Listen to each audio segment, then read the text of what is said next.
All right. Good morning.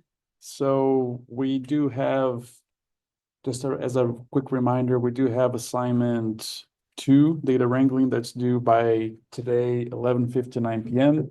Make sure you submit that on ELC. If you have emailed that to me, please make sure you do post that on ELC instead, as I'm not going to be taking email submissions for that assignment.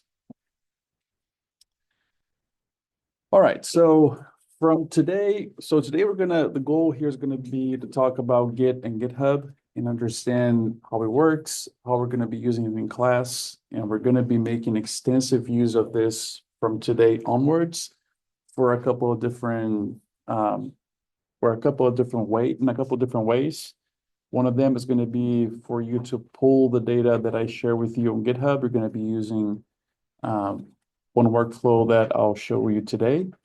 And then we're also going to make sure that every project that you start from this point on is going to be started with GitHub and tracked with Git and GitHub on your computers and on GitHub itself on your browsers. So if you want to come to the class webpage, I have a couple lectures there. We're going to start with one of them. I do encourage you to go there because I have some links. So if you want to follow on your side, you can click on those links. So data size applied to ag. Because I believe we're going to be able to cover a couple of lectures and exercises today. I could only place one link for today's class. I actually included one lecture that would have been on the line here of last class. So if you click on this lecture or these slides here from January 16th, that would be the first one that we're gonna get started with. It should look like this. So again, it is the slide deck that I posted here for the class on January 16th. That's the one that you want to have. Again, if you want to download this to take notes, you can push the E button on your keyboards, make that continuous scroll, and then just go on File, Export or Print, and then export as PDF on your side. All right, let me get started with that here. So again, today I want to talk to you about Git and GitHub a little bit more in depth, and we're going to have an exercise where basically I'm going to ask you to go ahead and install Git and GitHub and get it all set up on your side before we truly start using it for our purposes in this class. I do have an acknowledgement here that parts of this presentation were based on these slides. This is an active link if you want to click there, by Dr. Mine Setinkaya Rondel from Duke University.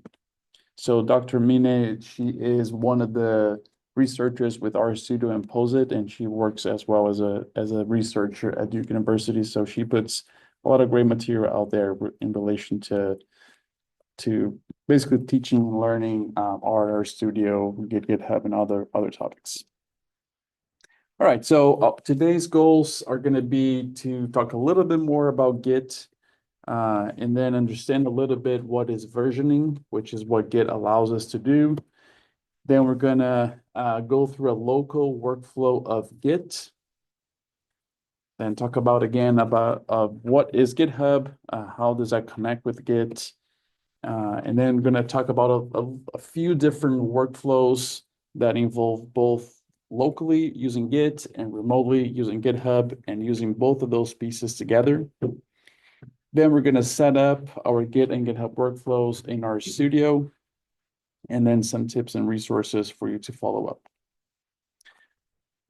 All right, so in our reproducibility lecture, we did talk about what is Git, but it's basically Git is one software used for version control as a version control system. It's perhaps the most popular one, is not the only one, and it's basically like track changes on a Microsoft Word, for example, but on steroids. So as we've seen a little bit of some examples in previous classes, Git is really gonna keep track exactly of what's going on at each snapshot that you take of your file over time, and it can really go back to any stage that you want if you want to reverse back to any previous version of your files. And it's not the only version control system software available, but it's a very popular one, perhaps the most popular one used across different operating systems. So versioning is something that we can kind of think of building a Lego, right? Or building something out of Lego. So here, imagine that each step on building this Lego house is basically your process of doing it, but think that each one of those versions of it, you're taking a snapshot, right? So you're saying, this is how it looked like on version 1, this is how it looked like on version 2, and so on, in a way that you, as long as you're asking for those snapshots to be taken, you have a record of what happened, when, and how. And if for some reason you want to go back to any point back in time, you can do that through these snapshots that we're taking over time. And then something else that is useful here is that versioning with Git is basically versioning with human readable messages. That's going to be part of the commits that we do. Every time we take a snapshot, that is basically, I mean, saying a snapshot is not necessarily Git lingo, but we would say that we are taking a commit or making a commit. And then commit is basically you taking a snapshot, or Git taking you a snapshot of that file over time is a commit. And whenever we have commits, we are by design asked to write a short message about what that commit is. So as you can see here, commit 1 is, and this example here is just saying first commit. Okay, not very informative message about what that was.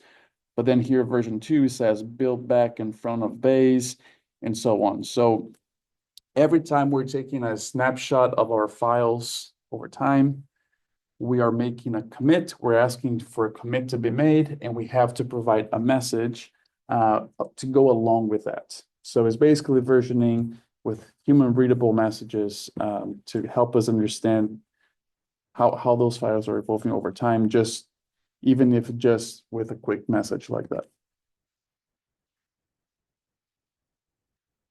All right, so how does a Git workflow look like in your local computer? So let's say if you install Git, you're just working with Git in your computer. So not talking about GitHub yet, not talking about that cloud component, I guess, that GitHub brings to the table.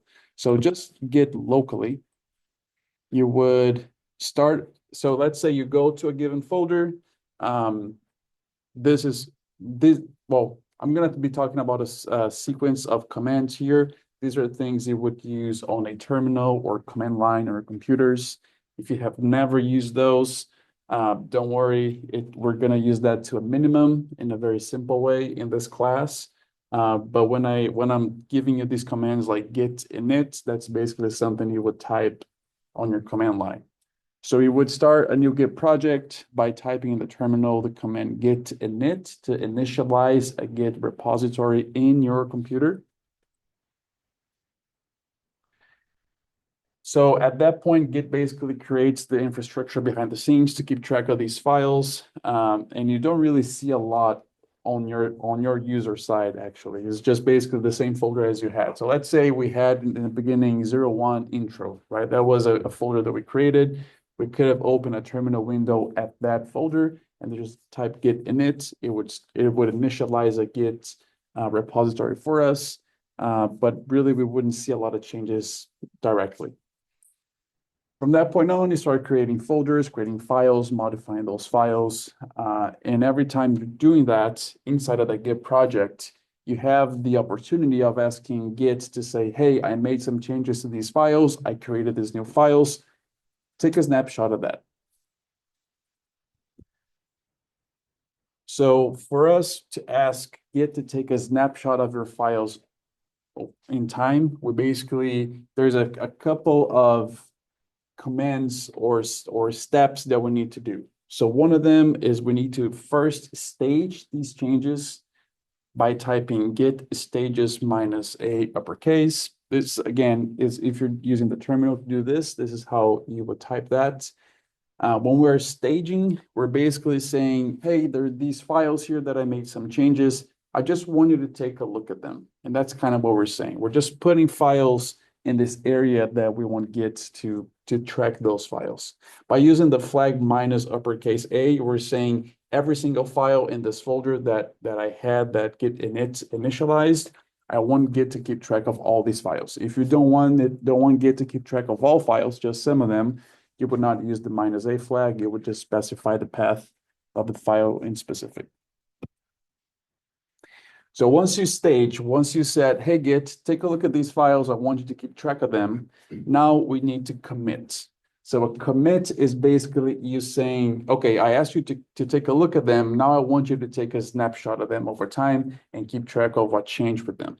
So the way we would do that on the terminal would be by typing git commit and then the flag minus M, and then in parentheses have a short yet informative message of what changes were made in this commit.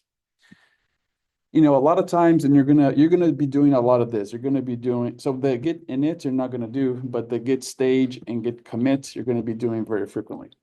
So on a commit, just to let you know what I try to do myself, and I think is a good practice that is taught when we're using Git, is that you do provide a commit message that is informative to you, to your future self, and perhaps to your collaborators if you're working with them in a GitHub project. So it needs to be informative but short, right? You don't want to write a whole paragraph about what you did, but you want it to be informative to some extent, because you know a lot of times I'm just in a rush and I just want to say updated some files or maybe like test or something that is not very informative. You know, you can always do that, but it is recommended that you write something short and informative that would help you in the future to quickly look at the commit and remember, okay, I probably, you know, I updated this script that was, I don't know, the analysis of variances script, for example, something that helps you understand what happened at that stage. And then as you're working locally, you keep making changes. So let's say you're developing a full analytical workflow in an R script or maybe across different R scripts, and you want to you do something and then you ask to take a snapshot. So you git stage, git commit, takes that snapshot. And then you make some more changes. So now you did some graphs that weren't there before. You stage commit, and now you made a full analysis, stage commit. So every time you finish a small step within your project, you want to keep staging and committing. Because the more commits you take, the more snapshots over time you have in case you need to go back to any of them, right? So let's say if you do your first commit today, and then your second commit is only when you finish the project, then Git was not very helpful, right? Because you only have the first and the last snapshots of the project. You don't have any timestamps in between if you only do one stage commit in the beginning, one at the end, right? So every time you finish a small step that you think, you know, it would be useful for me to get back to this point if I needed, stage and commit. Yes. When you say locally, do you mean like directly in R or on a Git platform? So when I say locally, I mean like in your computer, right? So like not involving GitHub yet. Okay. But it could be, so all of this, we're going to be using Git mostly through RStudio because there are some things that help us automate some tasks. But I mean, Git and RStudio are completely separate things, right? So you could use Git without ever touching our RStudio. In our case, we're going to be doing all this through RStudio, but as you become more familiar with Git and maybe you want to try out without some of those scaffolding that RStudio provides to help us, you can, you know, do this with anything in your computer. Yeah. So as you keep making more changes, you just repeat steps 3 and 4. So make changes, stage commit, make changes, stage commit. And I normally do stage commit after I've made some progress. I mean, not the full thing finished, but like a step that I can say, okay, I finished making these plots that I needed. I'm going to stage commit. And then I keep going with my analysis in that same script, perhaps even a different script if needed. So this is kind of what looks like. You're gonna have your working directory where you have all of your files. So imagine we have that 01 intro. Or maybe let's think about the 02 wrangling, which already had the data, code, and output folders. So that would be your working directory right here. You have those files. Let's say we had a script file in our code folder in our working directory. And then I develop that script. I make some changes. I finish part of that analysis. Then I ask for git stage, which basically the files that were changed basically come in this staging area, which is just to tell Git, hey, I changed these files. I want you to take a look at them. But that has not, Git, by just staging, Git has not taken the snapshot yet. You're just telling Git, these are the files I want you to look at. And then once they are in the staging area, we do a git commit. So a git commit is going to look into the files that we placed in the staging area. It's going to look for any differences between the previous version and the current version. And I'm going to take those differences and put that into a commit, which then become your committed files. So now your committed files are basically those that you made changed and you took a snapshot in time and Git kept track for you of what changed, where, and when. So you can go back to any version if you need to.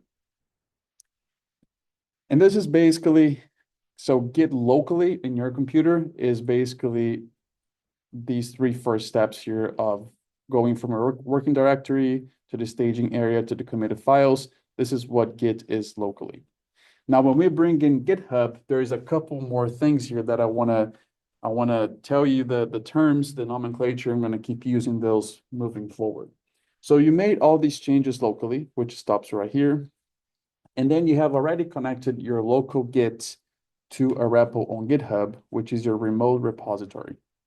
Now, for you to make sure that whatever you did locally is reflected on GitHub, you have to use git push. So push, you can think of it as you uploading changes to GitHub. So you take your changes you made locally, and now you're uploading them to GitHub, right? So until your git stage and git commit all happen locally, and then when you say git push locally, that basically sends those commits and changes to GitHub. So git push is you uploading changes to GitHub. Now, let's say if you were working with somebody else, if you're working with a collaborator, imagine that you have your local version, they have their local version, and both of them are connected on the same GitHub repo, meaning that you may make some changes, you do stage, commit, and you push, but then your collaborator may not have yet the changes you just pushed to GitHub. So on their computer, for them to bring in those changes you made to their local version, they have to do a git pull, which is basically downloading from GitHub to your local repo. So when you are uploading, you are git pushing, or you use git push. When you are downloading, we do a git pull.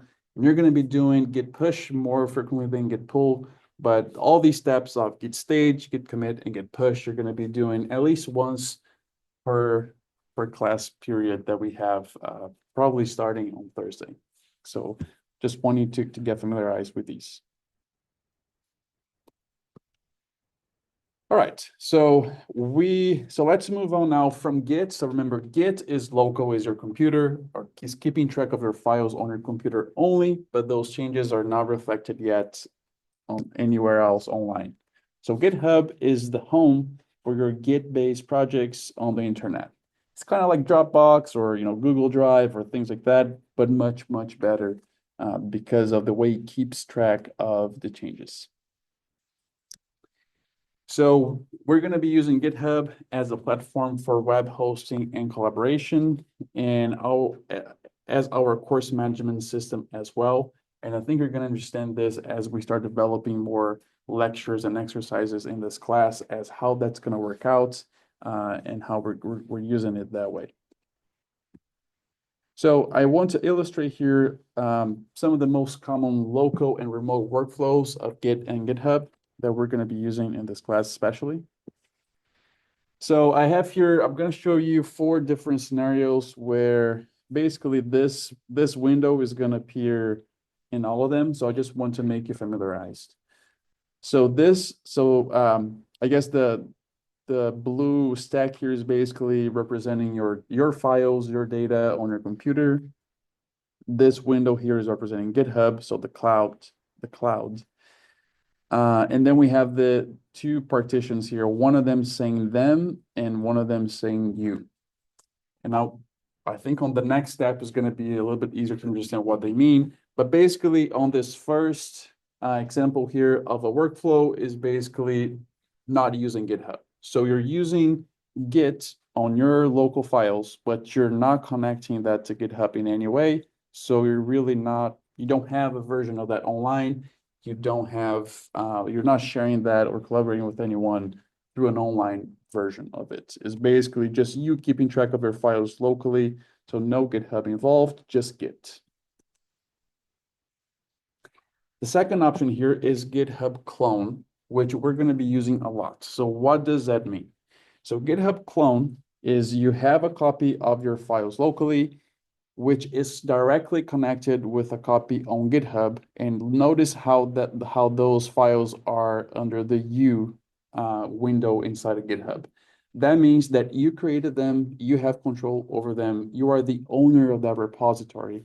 So you can clone it. So whenever you clone something from GitHub, if it is yours, or maybe if you were invited to be a collaborator on that repository, notice these arrows here basically meaning you can push and pull easily from that repo.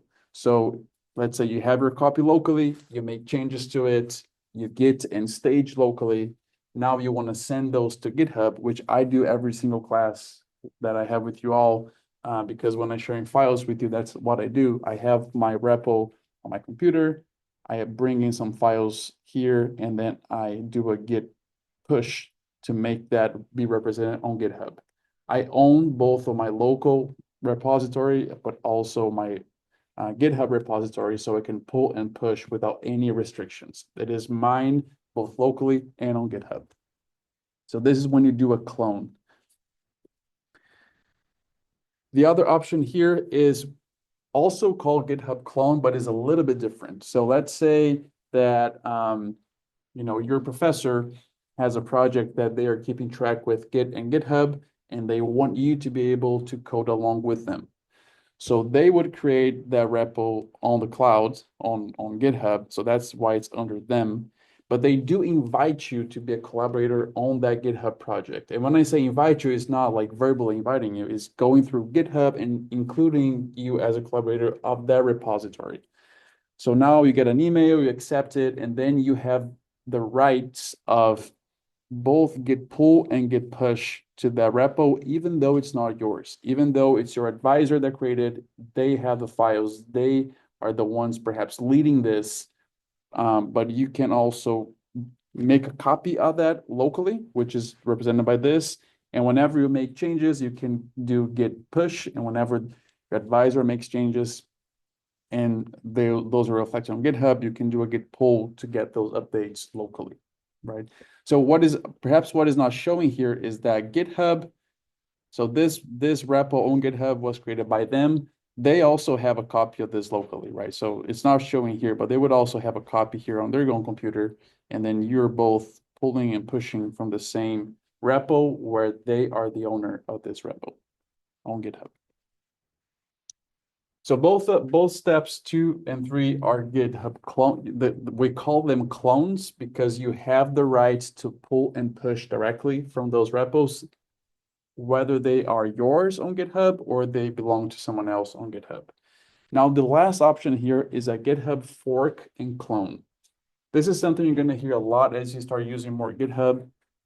And I just want to make the distinction here of what does that mean? And especially what is the difference between GitHub clone, fork and clone, which is the last one that I showed here, with just doing a GitHub clone on someone else's files, which is number 3. So the main difference here is that a GitHub fork and clone is a repo that is on GitHub that does not belong to you, belongs to someone else, that you can bring the changes that they reflect on GitHub to your local files, but you don't have, at least not direct rights of pushing. So a great example here in a way that GitHub is used a lot. So we're using here just mostly to keep track of our own files over time.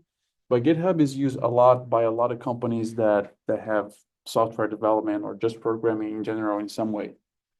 So for example, Google, Facebook, Amazon, really any company that has coding involved and wants to make that available, they have all of their code available on GitHub, right? So you can easily go there and fork and clone if you want. Now, why am I saying you're going to fork and clone? Because, let's say you go on Facebook's Meta GitHub user profile, and they have a lot of repositories, maybe related to like a large language model. You want to bring in those files to your computer so you can look at the code, can learn from it. All right, so let's say you bring it to your computer, you learn from it, you make some changes, you perhaps even improve their code.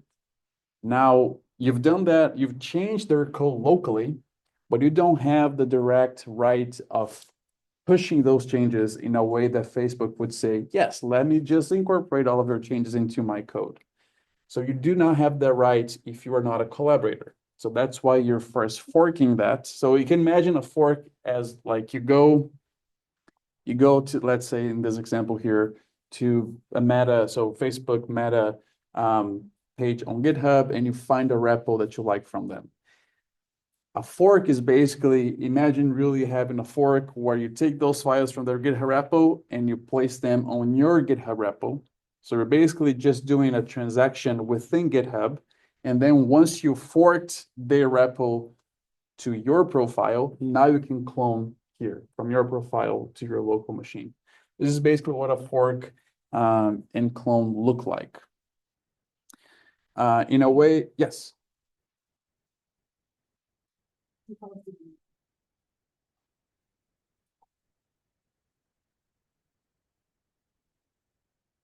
Yeah, so the question was, does the repo on GitHub have to be public for you to fork? And the answer is yes. If you have a private repo, it's not going to even show up on your profile. Like I think if you go on my GitHub account or profile, I think I may have, I don't know, 10 or 15, 20 different repos that are public, but really I have maybe 40 total that I see that nobody else sees, that because I have a lot of them private, right? Let's say you have a private repo, and then you add some people to have access to it. Mhm. Not by being a collaborator, but like they have access to from that repo. Is it something possible? Or? Yeah, so the question is, if you have a repo that's private, but you want to add people to be able to see it, if that is possible. The way I've done that in the past is basically through this this third workflow here. So let's say if I'm collaborating in a project, I create the repo on GitHub, I have the same files on my computer, and then I invite somebody to be a collaborator on that repo. So by inviting them to be a collaborator through GitHub, they can see the repo, but they can also push and pull freely to it. Yeah, thanks for the questions. And so again, main difference here between 3 and 4 is on 3, the repo is not yours, but you've been invited to collaborate, so you can see it, you have right to push and pull freely. If the repo is not yours and you have not been invited to collaborate, but this repo is still online on still a public repo on GitHub, and you want to have access to those files, you can fork first. So fork would be, again, you taking those files from Google's GitHub page to your profile. And then once they are in yours, you can clone that to your local machine. You can play with those files as much as you want. You can delete things, you can add things, whatever you want.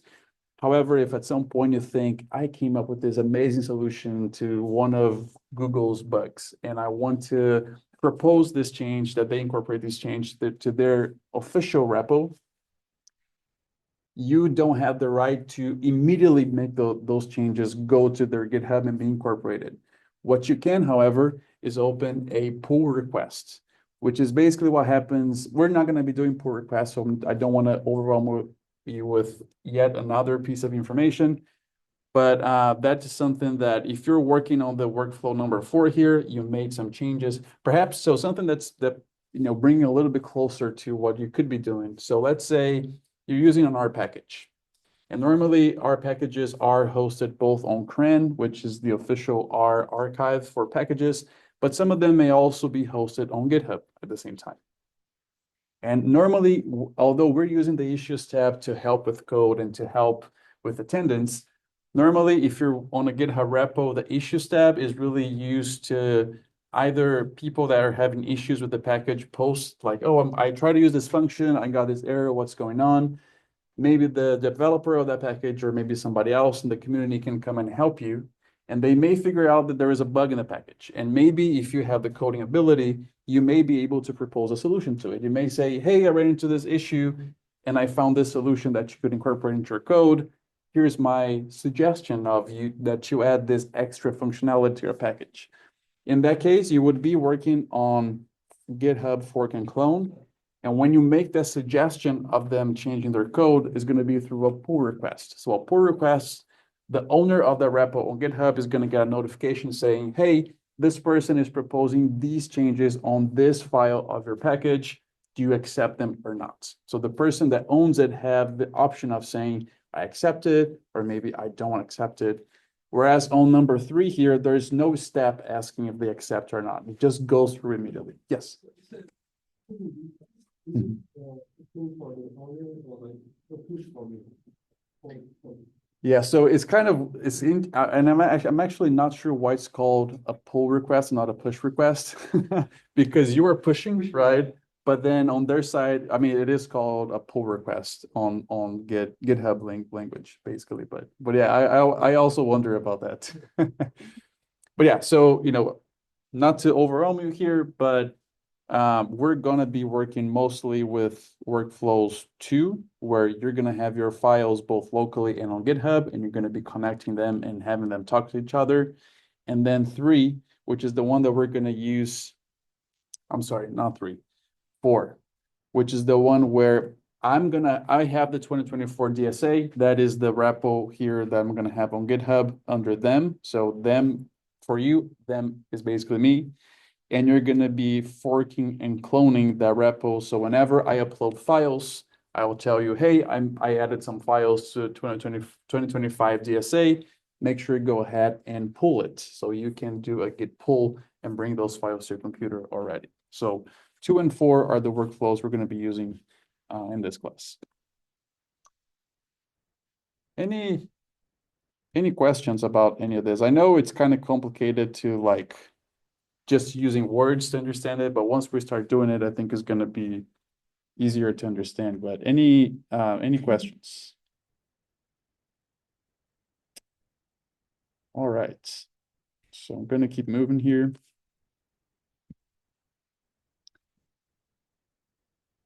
Yeah, basically just as a more highlighted version of it. So in this class, you will be doing the second option, so the second workflow most of the time, where you're going to have your files both on GitHub and locally. And because they are yours both on GitHub and locally, you have pull and push rights to that repo on GitHub. So we're going to be using this a lot.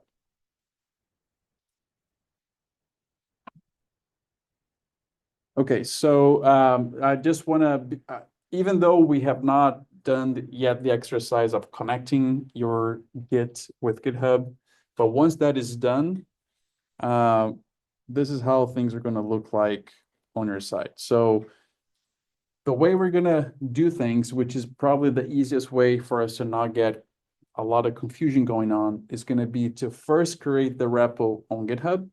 And once it's created on GitHub, just even if it's just a folder name and a README file, that's basically it. But we're gonna then clone that folder structure. So let's say the exercise 02 wrangling, which we're not doing on GitHub. It's already passed. We already did that exercise. But if it would have been done on GitHub, we would have first started creating a repo on your profiles called 02 wrangling. And then we make a clone of that in your computer, and then we add all the files, the subfolders, everything, the RStudio project, and then we push those changes to GitHub. So we would first create on GitHub and clone that at your computer. Once it is in your computer, then you basically just follow the same steps as for a local workflow as far as adding files, changing those files, doing git stage, git commit. After you are done with the commits, you're gonna upload those commits to GitHub using the command git push. And again, if for any reason, maybe you're collaborating on a GitHub repo with somebody else, maybe they push some changes already to GitHub that you don't have yet. So you need to do a git pull to download those changes to your local version as well. So git push and git pull, again, that uploading, downloading from GitHub. So again, we're going to be using this through our studio because we're using R in our studio in this class anyways. Also because our studio has some ways of removing some of the initial complexity away from us and making it a little bit simpler, which at this stage I like. If you are familiar with Git and GitHub, if you've been using Git from the terminal, feel free to keep doing what you're doing. You already have more experience with it, so I'm not worried about it. But if you're new to getting GitHub, then we're going to be using Git RStudio and some packages to get things going and make all this workflow works for us. So we're going to follow this. So this is a hyperlink, which I'm going to make reference at the end again at the end of this lecture. But it's basically, we're going to follow the workflow called new project GitHub first, which is what I just described. So we would go on GitHub first and make a repo for the analysis. So let's say our next coding exercise is going to be called 04RCBD. So let's say I would go on GitHub and create a repo called 04RCBD.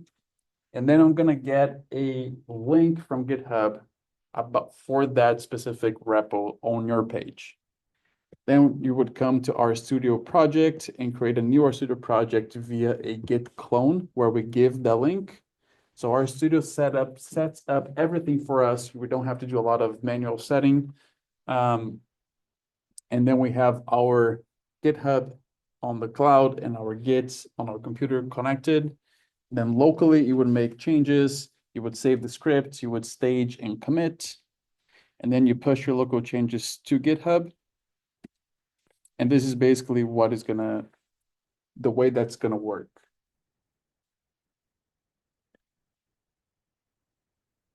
And so every single new coding exercise that we're gonna do in this class is starting perhaps today, but for sure on Thursday, we'll follow the workflow I just described in a way that you're gonna have one Git and GitHub repo on your personal GitHub page for each exercise. So the way that's gonna look like is then imagine that on your personal repo, we're gonna have a 04 RCBD, a 05 split plots, a 06 machine learning, a 07 random forest. We're gonna have a lot of exercises that you're gonna have a copy on GitHub and then a local copy on your computer. That's just for you. You're not going to be using mine. You're not going to be using someone else's copy. It's going to be your own copy on your own GitHub profile. So a few tips here is that, so the workflow that we're going to be using, mostly we're going to be using stage, which again, stage is when you tell Git locally, hey, take a look at these files. I'm changing them. I want you to, in the next step, take a snapshot of them. So stage is just indicating which files you want Git to take a snapshot. Then you commit, which is actually taking that snapshot, keeping track of all changes that have happened in the file. And then push is you sending those changes to GitHub. And pull is you bringing changes from GitHub to your local computer. We're going to be using that workflow that mostly uses these 4 commands. Now, Git and GitHub can handle a lot more complex workflows, including things like branching, more complex forking, pull requests, and other things. We're not going to be using those in this class because I think they are really great tools, but I think just for us to keep using the most popular and required Git and GitHub tools, we're gonna keep just using the main ones and not getting too complex with Git and GitHub. So a few wisdom notes before we're wrapping up here. This lecture is, for this class, what we're gonna do is we're gonna start an exercise. And at the end of that day, of that lecture or that lab, I'm gonna ask you, hey, go ahead and git stage, git commit, and git push. So we're basically gonna be doing this at least once during our class period. But if you start using Git for your own projects, you will like to commit more often, right? Maybe if you do some like do baby steps, stage commit, stage commit. So because again, commit is what is placing that flag over time and saying, this is the checkpoint for you. You can come back to this stage, right? So that is what the commit is doing. And then especially if you're working by yourself or maybe with your future self, you can push less often. So you don't have to push every single time you commit, right? So you can do stage commit, maybe a handful of stage commits, and then maybe at the end of the day, you do a push. So all those pushes are going to go through from your Git to GitHub all at once. You don't have to be sending them every time, but make sure you do commit. So I remember when I was first learning how to use Git, and I was learning especially how to collaborate with Git with another student. And this other student made the mistake. So we were doing branches, which we're not doing this class. So it was a little bit more complicated, but we're still learning. And it was on her actual project. So we were making progress on her project. And then I think she created a branch, and then she made a lot of changes, but she never committed. And then she basically got out of the branch and went inside the main tree structure, which again doesn't make sense to you right now if you haven't used Git. But basically, she lost a lot of the work she had done because she was not committing, and she made a mistake of going back in time and lost a lot of work. So as long as you're staging committing, you're not going to lose work. Just make sure you stage and commit. Remember, each time you stage commit is a checkpoint in time for your project. So make sure you do that multiple times to keep saving your progress. And then you may push, once a day or maybe a few times a day, but you don't have to push every time you commit. If you are working with somebody else on a GitHub repo, it's good practice to, before you push, always pull. And the reason for that is if somebody has made changes, they sent to GitHub already. You want to start your work with the newest version possible, which would be what's on GitHub, not what you have locally. So you will do a git pull first to get those changes, those updates to your version, and then start developing your code.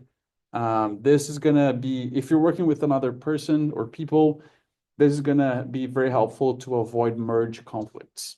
So one of the main reasons why Git is really good at this is it's very intelligent when there is a conflict. So what is a conflict? Let's say you have your file locally that you're working here on your, I don't know, wrangling exercise perhaps.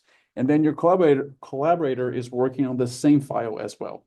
And they're making changes on very close parts of the script. So like maybe on the same rows, they're making changes. So maybe you did a select function and you selected 3 columns and they selected 5, and those were all different. And they push it to GitHub. So those changes are on GitHub. And now you make your changes locally and you push to GitHub as well. GitHub is going to say, there's a problem here because both of you made changes on the same file, the same place of that file, and I'm not able to fix that without losing information and making assumptions. So that's a merge conflict, and then GitHub is going to ask you to make a decision on how you want to merge them. Anyways, that is called a merge conflict. You will not have a merge conflict if you're working just yourself with your own data. You will most likely have a merge conflict at some point if you're working with somebody else. And then just to avoid that from happening, if you're working collaboratively through GitHub, always first pull and then start working and then at some point push. So here are some resources for you, and we're going to be using one of them here shortly. There's this web page called happygitwithr.com. I'm going to open here in a new tab. So this is a whole ebook published again by people from our studio that is really, really useful and helpful to when you're using Git, especially with R. But even if you're just not using with R, it's a great resource that I have there for us to make use of that. And then there's a Git and GitHub cheat sheet that I also want to show you here. So it is a resource by GitHub itself, and it has a quick cheat sheet with some of the things that we talked about. They do show some more complex things that we're not going to be using in this class, but if you're curious, if you want to learn more, this is a quick cheat sheet by GitHub.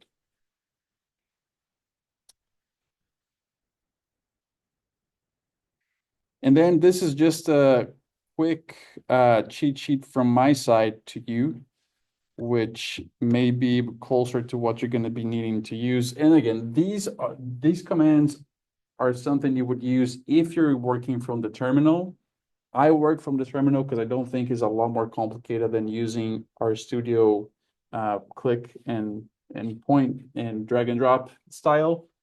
But if I'm going to show you how to use the RStudio easy way. If you do want to, instead of doing the clicking through RStudio, if you do want to do that through the terminal, these are the commands that you would use. And even if you don't use the terminal, these still are the terminology we're going to be using even through RStudio, right?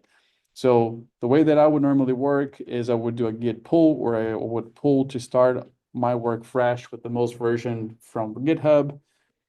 There is a command called git status for you to see how does your local version compares to GitHub, to the GitHub version. You make some changes on your files. Once you have made changes, you stage those changes first. And then after that, you commit with the commit message. If you want to make those changes reflected on GitHub, you push from local to the remote. And then you can see a summarized list of the most recent commits by checking the log, by using the git log one line. So these are just some of the commands that you may use if you're using the terminal for this. All right, so before we move on, I want to open the floor and ask if anyone has any questions at this point. Okay, I think we have a question online. Yes, Comfort. Yeah, thank you. So I wanted to ask that, let's say, for example, you pull the file from the online repository and then you're working, but before you're done, the other collaborator already made changes. Do you have to pull again before pushing, or how do you balance that out? Yeah, that's a good point. I mean, you could, like, what I would say is first make sure you stage and commit your local changes so you don't lose what you've done. But then before you push, you can do a git pull still. And that's probably going to be, if there are merge conflicts, it's probably going to be easier to handle than if you push without pulling, and then GitHub's going to yell at you saying you have a merge conflict here. Yeah, so you could still do a git pull before doing git push, and if needed, solve issues first before you send it to GitHub. Yeah, but that's a great question. And also, I think that one way that this is potentially avoided is by doing branching, which again, we're not going to be doing here, but is a branch is basically, think of like your files on GitHub here, and you're making changes to them, you're adding that checkpoint linearly like this. A branch would basically go to the side and like to fully develop a whole new thing on the side. And whenever you're ready, you merge your branch with your main development timeline of your repository. That is a way that could also help to solve. But again, this starts getting too complex for what we're going to do in this class. But that could also be a solution in case you do run into that, and in case you do explore Git and GitHub further beyond just what we're doing in class. Yeah, thanks, Comfort. All right. So we're going to get all this going on your own laptops. And what I mean, all of this going, I mean, if you don't have, so if you have Macs, I believe Git comes installed by default with Macs. If you have Windows PC, it does not. So we're gonna have to first install Bash and Git to get that going. And then once that is done, once Git is installed on your computer, we're just gonna set things up in a way that you connect your local Git to your GitHub repo. And I have some instructions for that. Before I share with you the material for that, which you're going to be doing on your side, Amrinder and I are going to be here to help you out, but you're going to be doing that as kind of like as a more traditional lab, perhaps, where you're following instructions. But before we do that, as you all know, I like some pop quizzes. I have one for you right now. If you go on ELC, I'm gonna make that available. So this quiz I actually meant to give you earlier, but we ran out of time in class, so I didn't want to keep you for too long. But it's basically a quiz about tidy data. So this is gonna be related to that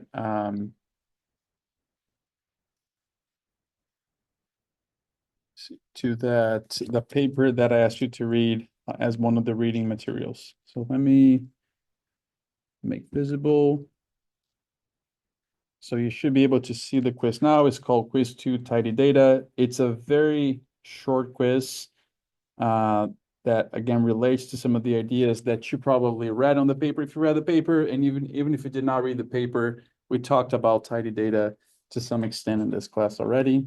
I'm going to give you just 3 minutes here, and then we're going to get started with our Git and GitHub exercise.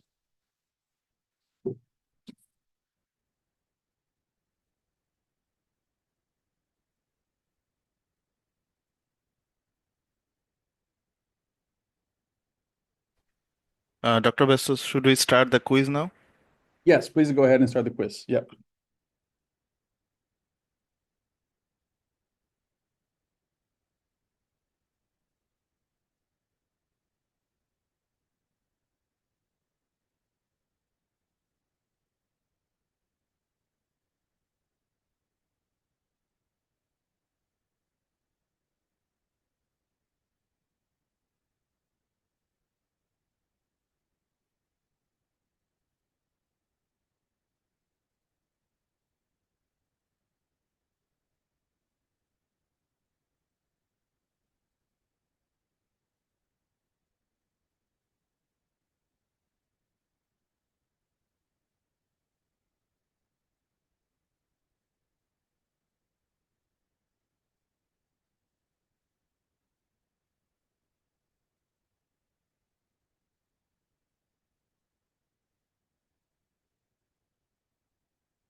All right, so we're getting down to our last 30 seconds here. Make sure you submit your quiz responses.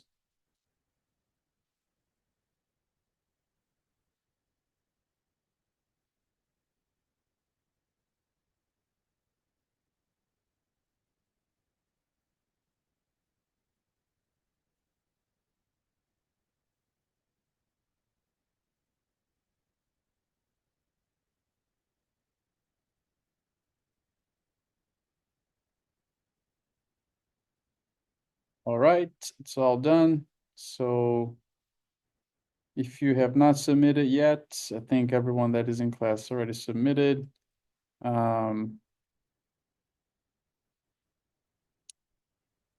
I'm gonna hide from you all right now. This one should as well. Okay, so now our in-class exercise are gonna be again to have you set up Git and GitHub on your side and install things if you don't have them. If you come back to the main page of the class, if you go on the reading material, let's see if it's this one here. Yeah, so it is again the reading material for January 16th, just because I had another reading material for you on the 21st, and I only have one slot for each reading material. But if you go here on the reading material for January 16, it opens up this ebook that you're going to be using this as a resource. This has a lot of information and a lot of things related to Git and GitHub. It's very useful if you do want to learn more. I do encourage you to go through the whole thing, and you definitely learn a lot.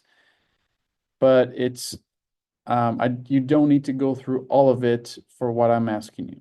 So as long as you have this tab open with the ebook on one of your tabs, you can come back to the class website, and then the reading material for today, you can launch that. And this is going to have some steps for you to follow along with that book. So I'm basically asking you to read chapter 1, why Git and why GitHub, follow the steps on chapter 6, especially if you use Windows, and then following steps on chapter 7, 9, 11, and 12. This is going to be the whole workflow for you to make sure that you can follow things that we're going to start in next class, and also that your Git and your GitHub are connected and they're talking and you can push and pull easily. These are all hyperlinks. You can click on them and be directed to what I'm asking you to do. And that's basically what we're going to do for the remaining of the class today. You may finish all these steps today. You may not finish all these steps today, depending on how many issues you encounter. If you encounter those issues now in class, Aminder and I are going to be here, both for the Athens students, but also online. So if you have issues and you're not in Athens, we're going to be here to help you. And if you finish all this within today's class, which goes until 11:10, then you're all set up for Thursday class. If you do not finish this during today's class, then you're gonna have to finish on your own before next class. So it's almost like a homework, but you're not getting graded on it. But you're gonna have to finish all this before next class. So what I'm gonna do is I'm just gonna stop recording here, so we don't just record empty space, I guess. But we're gonna continue here on Zoom. We're gonna help out here in Athens. So if anyone has any questions or issues, let us know and we'll help you out.